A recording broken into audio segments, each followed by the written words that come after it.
Welcome to the Great Detectives of Old Time Radio. From Boise, Idaho, this is your host, Adam Graham. If you have a comment for me, send it to box13@greatdetectives.net. Remember to cast your vote for our show on Podcast Alley, podcastalley.greatdetectives.net. And be sure, if you've not already, to rate the show on iTunes. Well, if you have the app or our premium site, we have got an extra special app bonus for this month. It is Edmund O'Brien playing the same role that Humphrey Bogart did in Treasure of the Sierra Madre. It's a 1955 Lux Radio Theater presentation of the Treasure of the Sierra Madre, and it is available for your listening pleasure. If you have the app, either for the iPhone or for the Android phone, or if you're one of our premium subscribers, which you can get to be by just clicking the donate button and leaving a tip of $7 or more. And that'll do you for life. Well, before we do get into today's episode of yours truly, Johnny Dollar, I do want to remind you, as you make your travel plans for the new year, maybe you're going to fly out in April to see the start of the baseball season, or you got a business trip planned. Remember to check out JohnnyDollarAir.com. You can either name your own price or choose from a wide variety of published specials on travel expenses, including hotels, rental cars, and airline tickets, plus you help to support the show. All right, well, we're going to get into today's episode of yours truly, Johnny Dollar, the David Rockey matter. From Hollywood, it's time now for Edmund O'Brien as... Johnny Dollar. Mr. Dollar, this is Miss Beale at the travel office calling back. I got your plane space all right. Oh, good. Wait till I get a pencil. Okay.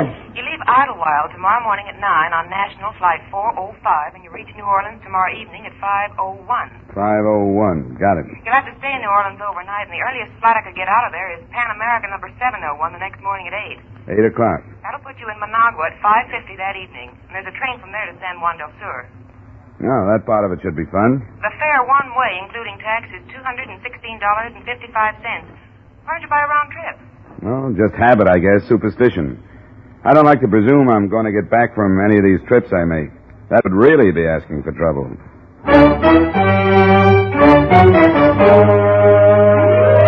Edmund O'Brien in another adventure of the man with the action-packed expense account, America's fabulous freelance insurance investigator. Yours truly, Johnny Dollar.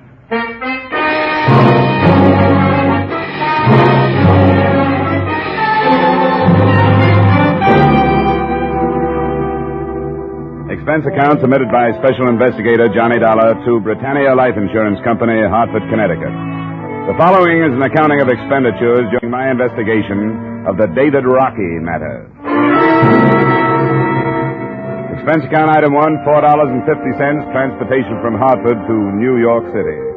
Item 2, $1.20 cab fare to the hiring hall of the National Maritime Union.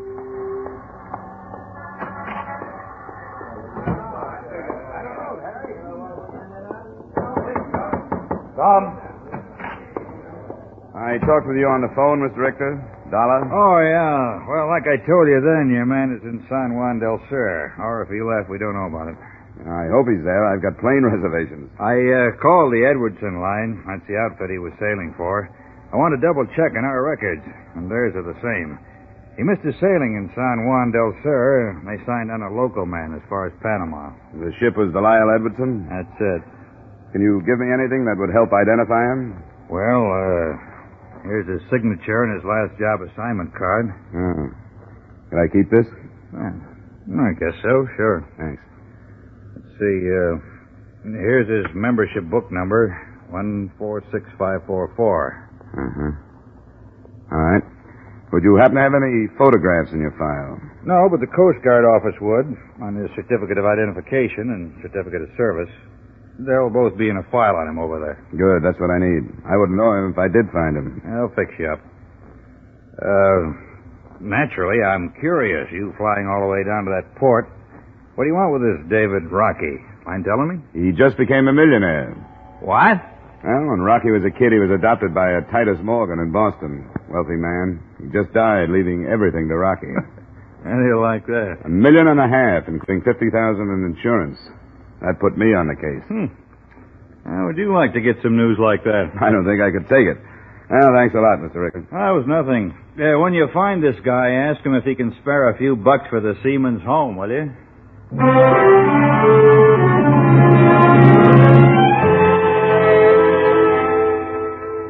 From the Coast Guard documents on David Rockey, I memorized his picture, and the next morning, I left New York.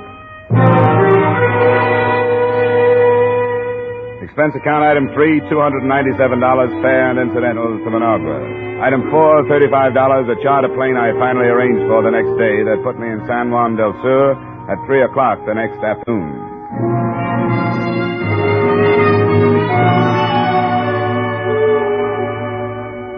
I found hotel accommodations and then looked up the local office of David Rockey's last employers, the Edwardson Steamship Lines.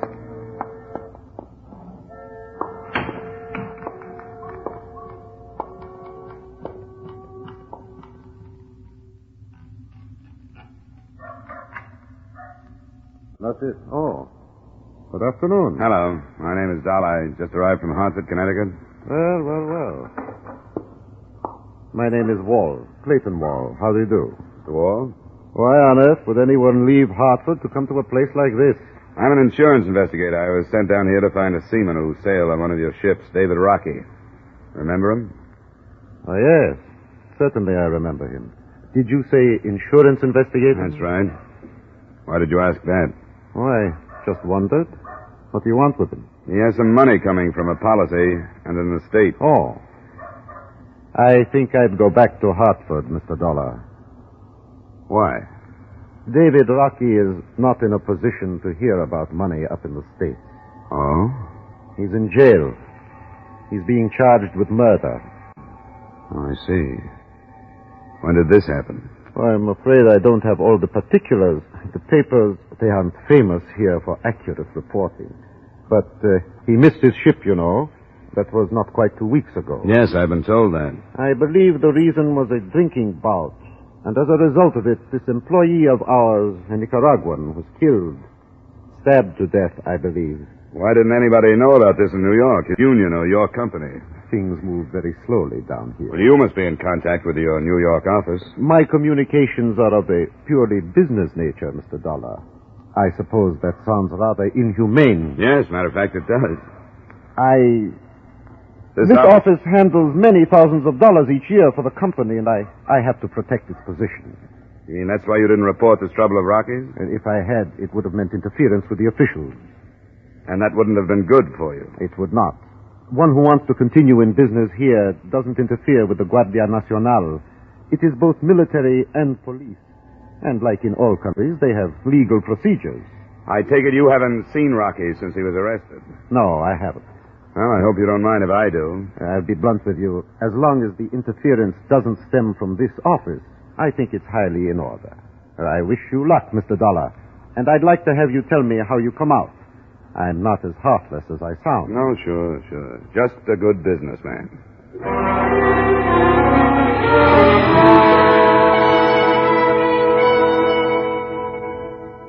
Before I tackled them, I learned what I could about the police setup in Nicaragua.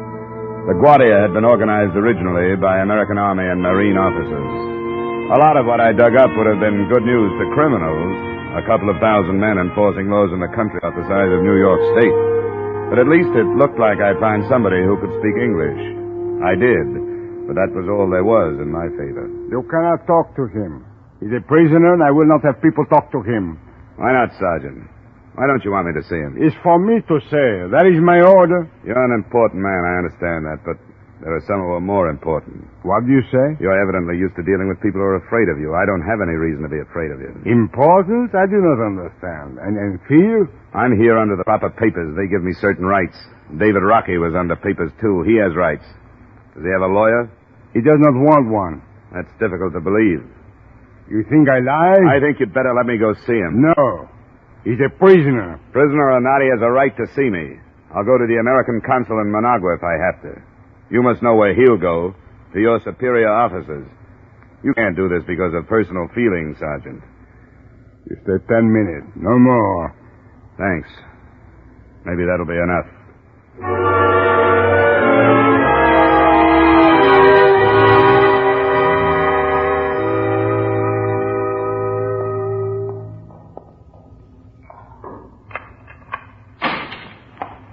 Who is it? Don't you have a light? No. Who is it? My name is Dollar, Rocky. I came down from the States to find you. That's a laugh. I know how these things go. They haven't even heard about it up there, so why should anybody come looking for me? Titus Morgan died.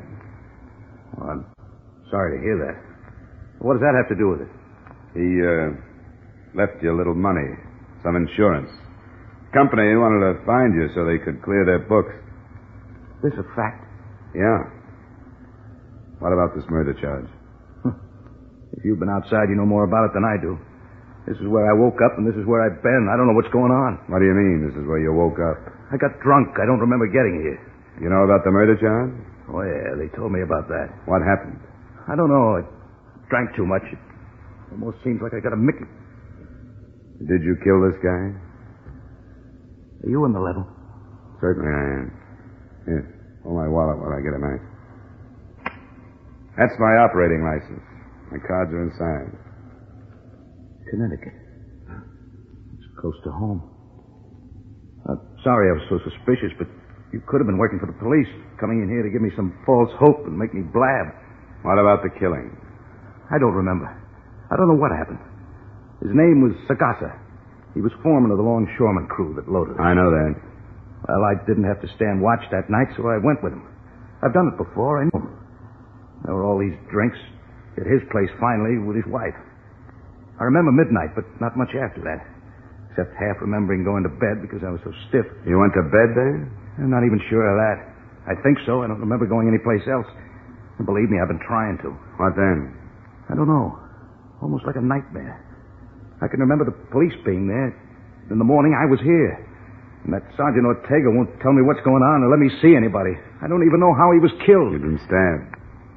He was lying on the floor in the middle of the front room. I wouldn't have any reason to kill Emiliano. You remember who was with you? Yeah, there was his wife, as I said. What's her name? Misha. Tell me about it. Well, there's nothing about her. She's Sagasa's wife. After I met him, I met her. I've made this port quite a few times and got to know them both. Mm-hmm. Who else was with you? 2 other men. One was Dave Light. He was a crew member of the ship, so he's gone. The other is Chris Binstead. He's in charge of the warehouses here for the Edwards and Company. Then there was another girl, Alicia. I don't know where she came from. I'll find out. You're really going to look into it? Yeah. I don't see an American sitting here in a black cell without somebody helping him. I won't say I've been praying, but if I had been, you'd sure be the answer to them. I'll let you know what I find out. And Mr. Morgan died. That's right. He was a great man. I wish I'd stayed home. I'll try to see you tomorrow night. Hey, let me out.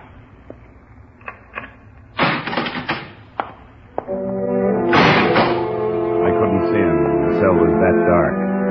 But when the door clanged shut behind me, I realized the irony of the situation. The heir to $1.5 million fortune in a jail cell in Nicaragua without rights, privileges, or even light.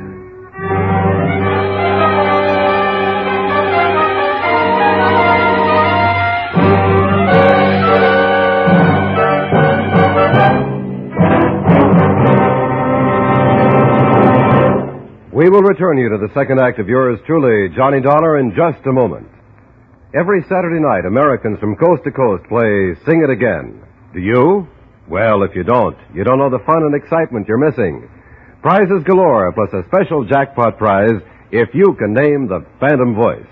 So stay at home, play at home on Saturday nights, when over many of the same CBS stations, and Seymour says it's Sing It Again. Now, with our star, Edmund O'Brien, we return you to the second act of yours truly, Johnny Dollar.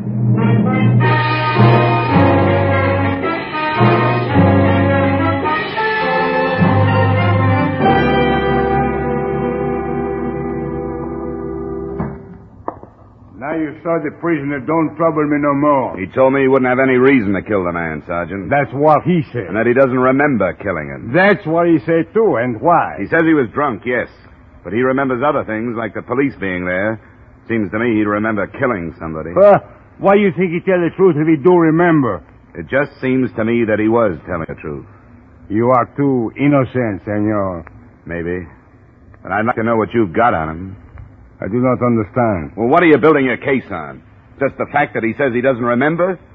He says he'd have no reason to kill Emiliano. What motive are you using? Motive? The wife. You mean there was something between Rocky and the wife? To herself, she is a cat, and all men, they are mice for her. All right, that's something. It wouldn't be enough in my country. No? That's nothing but the vaguest kind of circumstantial evidence. Don't you have anything real? The murder weapon, for example? It was not found. What about the fatal wounds, then? What kind of a knife made them, do you think? It was a wide knife. Uh-huh. As a seaman, Rocky could have been carrying a knife, but it would have been a small one. Did you think of that? We searched him. He did not have a knife. He threw it away. How do you know he threw it He away? did not have it. You believe in his lies. I tell you what the people say who were with him. I don't want to hear your version of what they said. I'll talk to them myself. No, you do not. You do not interfere. Look, as far as you're concerned, he's guilty until he can be proved innocent. And you don't want anybody to try and do that. Now, don't try to stop me, Sergeant. If you don't want your superiors on your neck. You'll be in trouble, too. You are careful.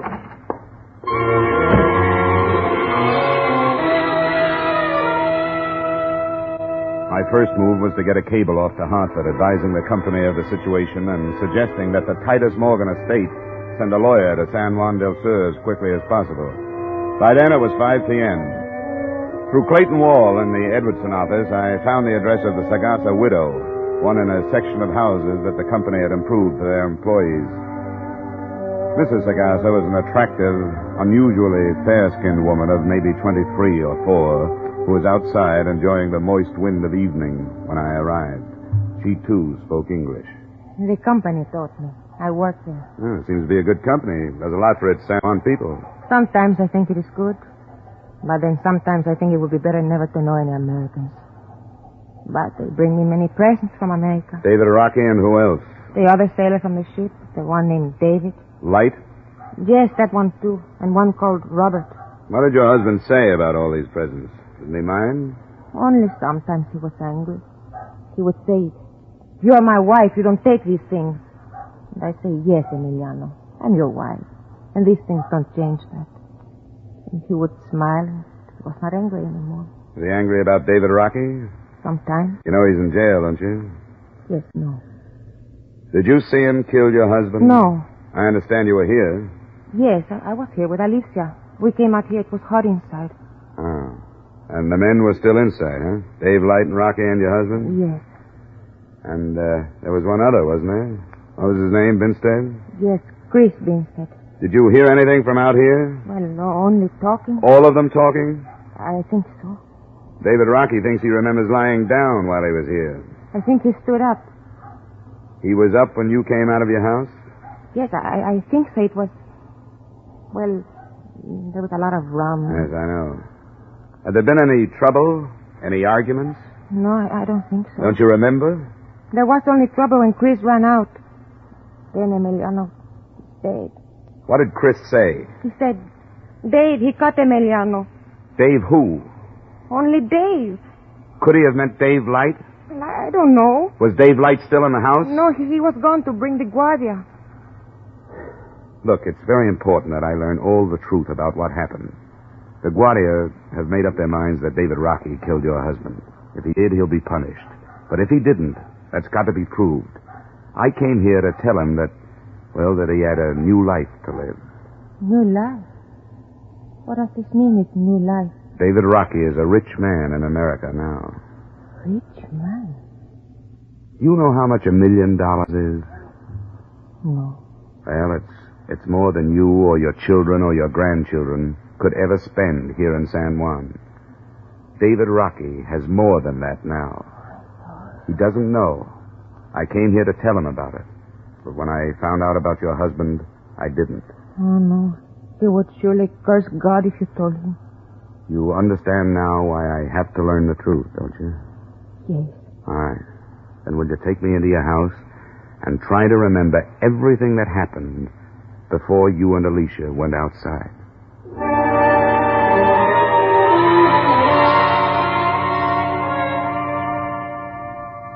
Another Edwardson ship had docked that evening, and I found Chris Binstead on the wharf supervising the placement of the cargo that was streaming into the warehouse. He didn't want to, but he turned his job over to a helper and led me up some stairs to his office in the loft of the building. I don't quite get you being down here. You say Dave Rockey came into some money, huh? Yeah, a little. From an insurance policy. Somebody in his family? He didn't have any family. That's what I thought. He never talked about having a home or anything. Did you get in to see him? Yeah, I saw him. It's a whale of a spot he's in. Yeah. I feel sorry for him, but what else can you expect? Did you see him kill Sagasa, Chris? Yeah. And I don't want to see anything like that again. What happened exactly? Well, the whole thing was that everybody'd been drinking too much. He passed out and laid down on a cot. If he'd stayed there, everything would have been all right. But Misha, she's nothing but a package of trouble anyway. She had to go over and try to wake him up.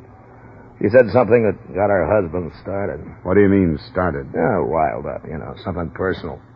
So he goes over and dumps Rocky on the floor and tells him to get out and not come back. Rocky hit him once and then went out in the kitchen, got the knife, came back. Misha told me she was outside. Yeah, she was. I sent both the women out when the trouble started. She said there hadn't been any trouble. She knows better than that. Yeah, I guess so. Well, I can't see why she'd lie. I never figured them out, any of them. Anyway, Rocky came back with a knife, and they called each other some names, and then all of a sudden there was Emiliano on the floor. Then what? Yeah, that was the end of it. Went and told Misha what had happened. Dave Light went after the Guardia. What did you say to Misha? Oh, I just told her that Rocky had killed her husband. She says you told her Dave did, that you didn't say Rocky. Well, maybe I did say Dave, but I meant Dave Rocky. What are you pressing me for? I'm just trying to find out what happened. I told you what happened. How about this Dave Light? How come he was able to climb aboard his ship and leave? He reported the thing. Mr. Wall at the main office talked to the Guardia, and they let him go. What is all this, Dollar? You got the facts. It's funny that David Rockey doesn't remember killing him. Is that what he says? He doesn't remember? A man who does a thing like that when he's blind drunk is usually following his subconscious mind.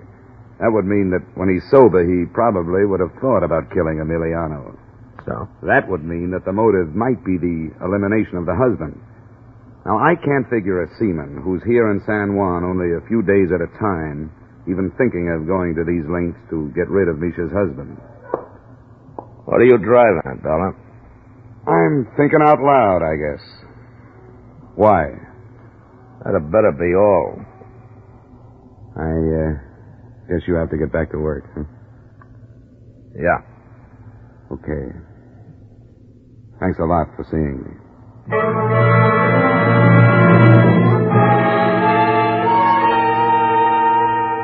It was coal black when I left and made my way on foot back to my hotel. A message was waiting for me at the desk. Please phone Mr. Clayton Wall. Oh, Mr. Dollar, I've been waiting for you to call. Yes, Mr. Wall, what is it? The widow, Micha, came to my house. She wanted to get in touch with you. That's funny. I gave her my hotel. You were out and she couldn't find you. Oh, yeah, maybe that's it. What does she want? She didn't tell me, but she'll be at her house and would like to have you come there. All right, I'll go right over.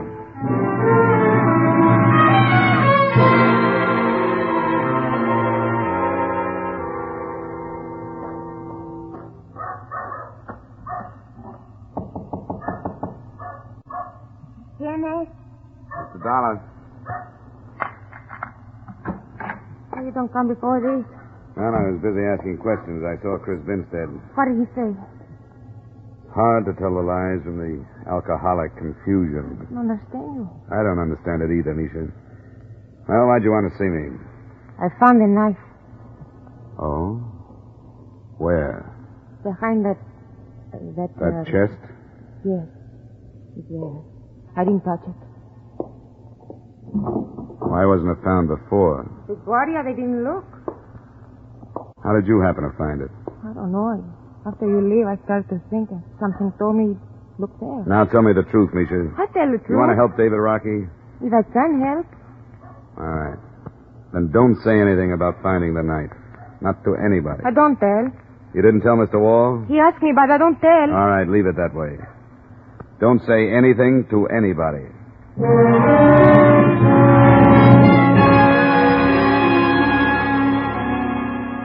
I slept after that, almost the first sleep I'd had since I left New York. And the first thing the next morning, I arranged for another charter plane to Managua. In it, I sent the murder weapon and the only other thing I could think of that carried David Rockey's fingerprints, my wallet that he'd held while I showed him my identification. After a meal that passed for breakfast, I went back to see him. I've been going crazy in here. What have you found out? Not much, some of it good, some bad. We'll have to wait till this afternoon to do any more. Seems like this is a hangover I'm never going to get over. The times I haven't been going crazy, I've been thinking of Mr. Morgan. How did he die? Heart. He wasn't very old. I keep remembering what he said when I left, that there were two Earls and that I was picking the wrong one. He adopted me, you know. Yeah. I talked to his lawyers, but I didn't get the whole story. It doesn't make any difference, I guess, except that I could have made him a lot happier than I did. He had a son of his own that got killed in an auto accident when he was 14. The mother, too. I didn't know that. I was the same age, and I was supposed to take his son's place. Mr. Morgan found me in a state home and took me in. Gave me everything. Put me through school, high school. Why did you leave him? Guess I'd lived too long in the other world or something. I always felt like an outsider. Then the war came along, and I went into the merchant marine. How old are you now, Rocky? 27. I went back after the war, but I wasn't cut out for it, I guess. Tuxedos and formal dinners and dames I didn't understand. The rest of the people who never seemed to say what they were thinking. Yeah, there were plenty of those. I tried because I knew Mr. Morgan wanted me to. There was just something rough in me that I couldn't hold down. And there were a couple of things with these stuffed shirts, fights. Finally, a few years back, I got up and left without saying anything to Mr. Morgan. I got no sermon to preach. I know it wasn't the way to do it. And he left me some insurance anyway. How do you like that guy? Have you been thinking about the Sagasa thing, Rocky? I've been trying. You can't remember any more? No. Does it look bad? I can't tell about these other people. I wouldn't have killed him. Misha's trouble, I know that, but I wouldn't have killed him. I didn't have any reason to. That's been my approach, but I haven't proved anything with it. You sit tight until I come back. Oh, here. I brought you some cigarettes.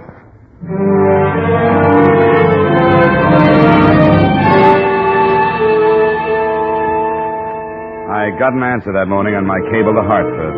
The Morgan estate was sending a lawyer. Then I waited until the middle of the afternoon when the charter plane came back from Managua with the results of the fingerprint tests. There was only one place to go.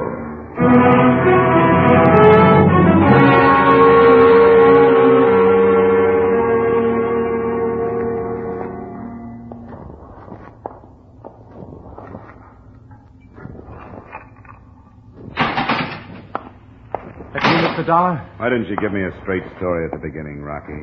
Oh, what do you mean? Why didn't you tell me you killed him? Did I kill him? You know you did. No, I swear I don't. I don't remember. You mean that, don't you? I don't remember, Mr. Dollar. I don't remember. Did I kill him? Didn't you ever think of getting Sagasa out of the way? Yeah. He was in the way. Did I kill him? I've been looking for evidence that would say you didn't. What I found says you did. What? Your fingerprints on the knife, and no other fingerprint at all. They couldn't have been faked. There was only one way to get them there. What? I'm sorry. So am I. I didn't mean to. I had no reason to. Why did I? Well, things happen, I guess. It could have happened to anybody who doesn't have any more sense than I do. I got nobody to blame. Nobody.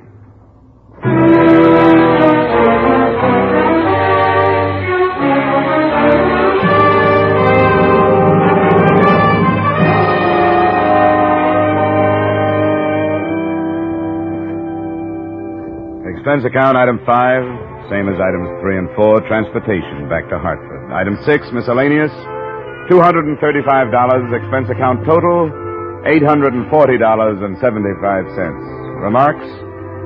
I'm sorry the mission wasn't more successful. The estate lawyer arrived before I left, and although he wasn't familiar with Nicaraguan courts, he felt that David Rockey had a chance on a second-degree murder plea. None of us knew what the terms would be. But we did know that $1.5 million was worth waiting for. Yours truly, Johnny Dollar.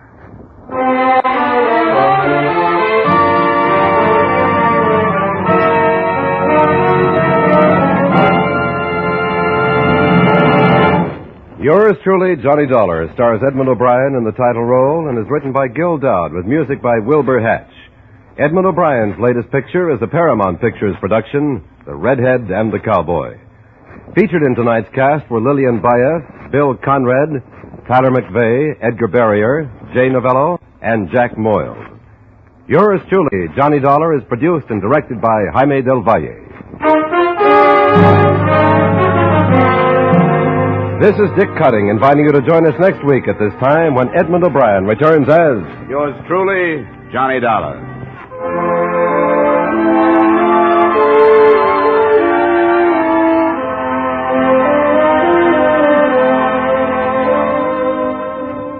There's Saturday night fun with the young married set when Lucille Ball and her favorite husband come along later this evening on most of these same CBS stations. You'll enjoy the laughs with Lucille Ball as she tries to help, but more often hinders the man she calls my favorite husband. And now, stay tuned for Von Monroe's Caravan, which follows immediately over most of these same CBS stations. This is CBS, where Hopalong Cassidy rides every Saturday night, the Columbia Broadcasting System.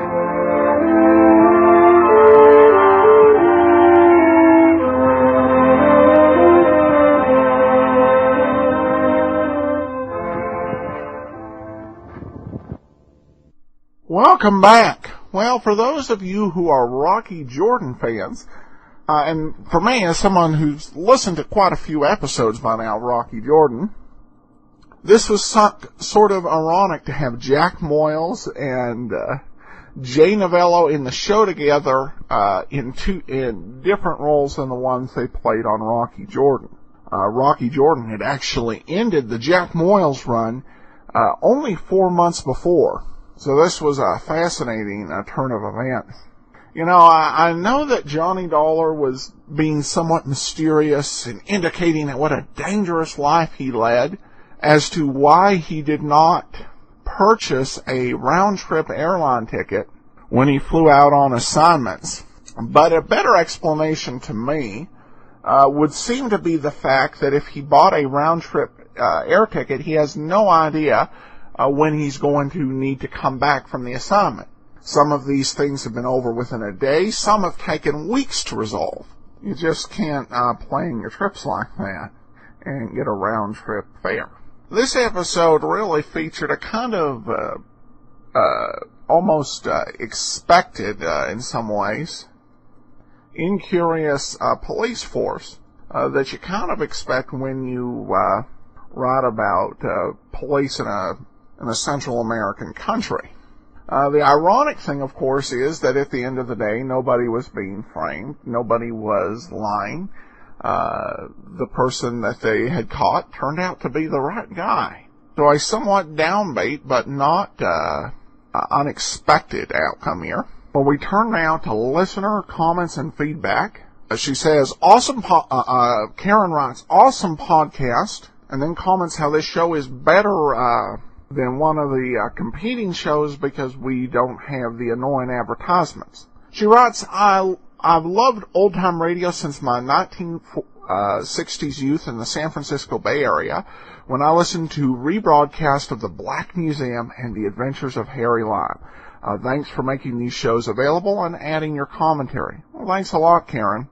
Of course, Black Museum and The Adventures of Harry Lime, along with Box 13, were among those shows that I think tended to stay out there a bit longer.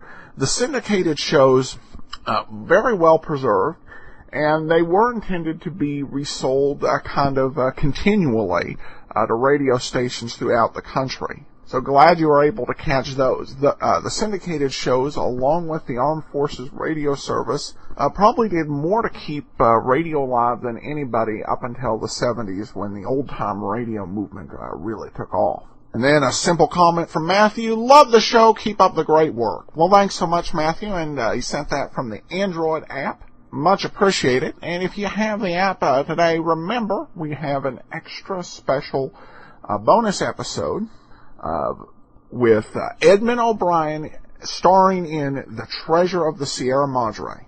You'll definitely want to listen to that.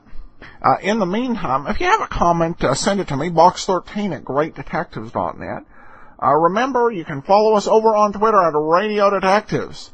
And become one of our friends on Facebook, facebook.com/Radio Detectives. From Boise, Idaho, this is your host, Adam Graham, signing off.